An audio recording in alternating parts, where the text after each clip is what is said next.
Bismillahirrahmanirrahim. Assalamualaikum warahmatullahi wabarakatuh.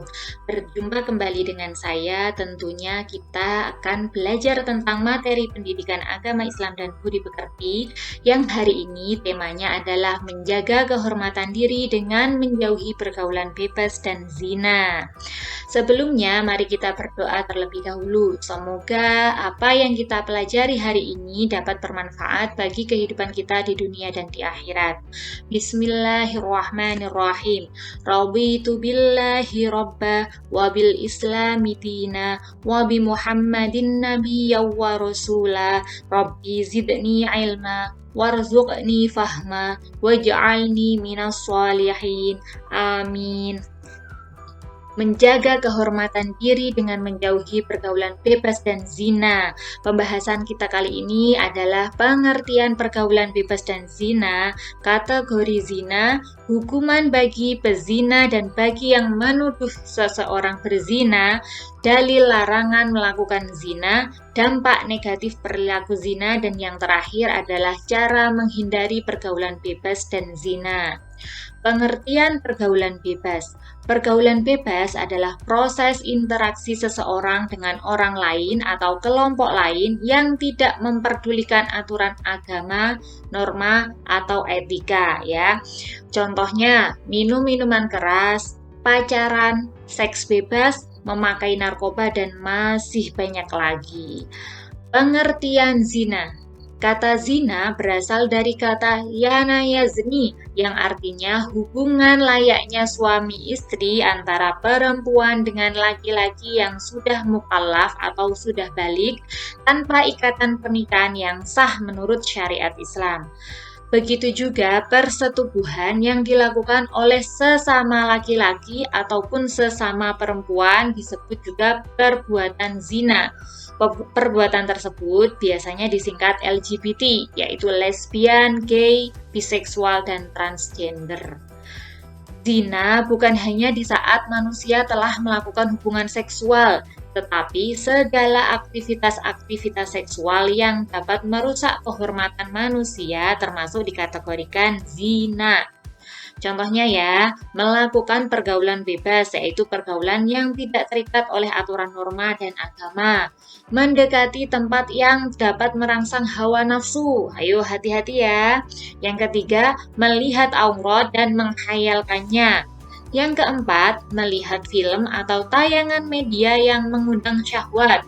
Yang kelima, membaca bacaan yang mengandung unsur-unsur yang dapat menimbulkan nafsu birahi.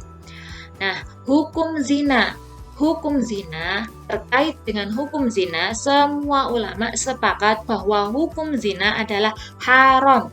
Bahkan jika zina dianggap sebagai puncak keharaman.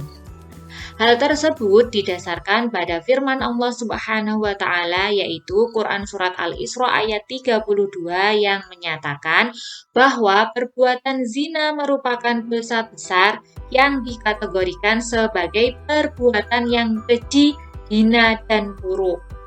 Nah, kita selanjutnya belajar tentang kategori zina. Kategori zina.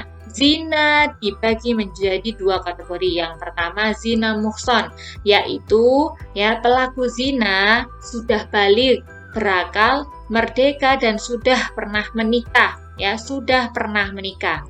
Hukuman bagi pezina muhson adalah dirajam atau dilempari dengan batu sederhana sampai meninggal dunia.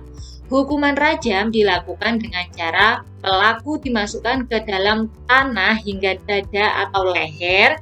Tempat untuk melakukan hukuman tersebut berada di tempat umum, yang banyak dilalui oleh manusia. Dan yang kedua, kategori yang kedua adalah zina ghairu muhson. Zina ghairu muhson adalah zina yang dilakukan oleh laki-laki dan perempuan yang masih lajang atau belum pernah menikah. Hukumannya adalah didera atau dicambuk sebanyak 100 kali tanpa belas kasihan dan diasingkan atau dibuang dibuang ke tempat yang jauh dari tempat mereka sekarang selama 1 tahun. Penjelasan ini ya, penjelasan mengenai hukuman pelaku zina ghairu muhsan terdapat dalam Quran Surat An-Nur ayat 2. Syarat-syarat terlaksanakannya hukuman bagi pezina antara lain: yang pertama, tidak terdapat keraguan terhadap peristiwa atau perbuatan zina tersebut. Yang kedua, harus ada 4 orang saksi laki-laki yang adil, karena kesaksian 4 orang wanita tidak cukup untuk dijadikan bukti. Begitu juga kesaksian dari 4 orang laki-laki yang fasik ya, yang tukang bohong. Yang ketiga, kesaksian 4 orang laki-laki yang adil ini pun masih memerlukan syarat. Syaratnya yaitu setiap laki-laki tersebut harus melihat persis kejadiannya. Yang keempat nih, syarat seorang boleh dihukum atau dikatakan sebagai pezina adalah andaikan seorang dari keempat saksi menyatakan kesaksiannya yang berbeda dengan kesaksian 3 orang lainnya atau salah seorang di antaranya mencabut kesaksiannya, maka terhadap saksi-saksi tersebut dijatuhkan hukuman menuduh zina ya. Dan bagi penuduh zina hukumannya adalah didera sebanyak 80 kali deraan. Hal ini didasarkan pada firman Allah Subhanahu wa taala dalam Quran Surat An-Nur ayat 4. Dalil larangan melakukan pergaulan bebas dan zina ada pada Quran Surat Al-Isra ayat 32 dan Quran Surat An-Nur ayat 2. Nah, kita baca dulu Quran Surat Al-Isra ayat 32. A'udzu billahi minasyaitonir rajim. Bismillahirrahmanirrahim. Wala taqrabuz zina innahu kana fahishatan wa sa'a sabila. Yang artinya, dan janganlah kamu mendekati zina. Zina itu sungguh suatu perbuatan keji dan suatu jalan yang buruk. Kandungan ayat Quran Surat Al-Isra ayat 32 yang pertama adalah larangan mendekati zina serta penegasan bahwa zina merupakan perbuatan keji dan suatu jalan yang buruk. Yang kedua, Allah Subhanahu wa taala secara tegas memberi predikat terhadap perbuatan zina melalui ayat tersebut sebagai perbuatan yang merendahkan harkat, martabat, dan kehormatan manusia. Quran Surat An-Nur, kita baca dulu. A'udzu billahi minasyaitonir rajim. Bismillahirrahmanirrahim. Az-zaniyatu waz-zani fajdilu kulla wahidin minhuma mi'ata jaldah wala ta'khudhukum bihima ra'fatu fi dinillahi in kuntum tu'minuna billahi wal yaumil akhir wal yashhad 'adzabahuma ta'ifatum minal mu'minin.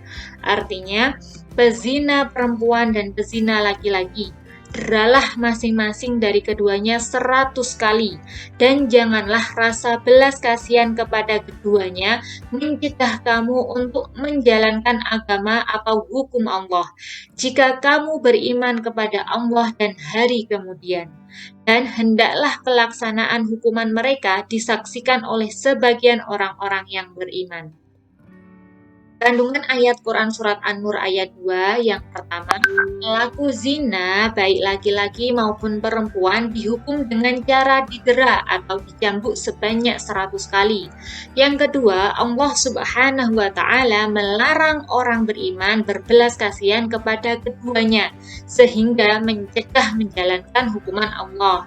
Yang ketiga, pelaksanaan hukuman bagi pelaku zina disaksikan oleh sebagian orang beriman. Dampak perilaku zina di dunia dan di akhirat. Yang pertama, tentunya pelaku zina mendapatkan laknat dari Allah Subhanahu wa taala dan Rasul-Nya. Yang kedua, dijauhi dan dikucilkan oleh masyarakat. Yang ketiga, nasab atau garis keturunan menjadi tidak jelas. Yang keempat, anak hasil zina tidak bisa dinasabkan kepada bapaknya. Yang kelima, anak hasil zina tidak berhak mendapatkan warisan. Yang keenam, menimbulkan berbagai jenis penyakit kelamin. Yang ketujuh, mendapatkan siksa di neraka, dan tentunya masih banyak lagi dampak negatif dari perilaku zina. Nah, sekarang kita belajar tentang hikmah pengharaman pergaulan bebas dan perbuatan zina. Yang pertama, menjaga harga diri, kehormatan dan martabat manusia. Yang kedua, menjaga keturunan agar terhindar dari ketidakjelasan nasab. Yang ketiga, menjaga diri dari penyakit yang ditimbulkan dari perzinaan seperti penyakit kelamin dan HIV/AIDS.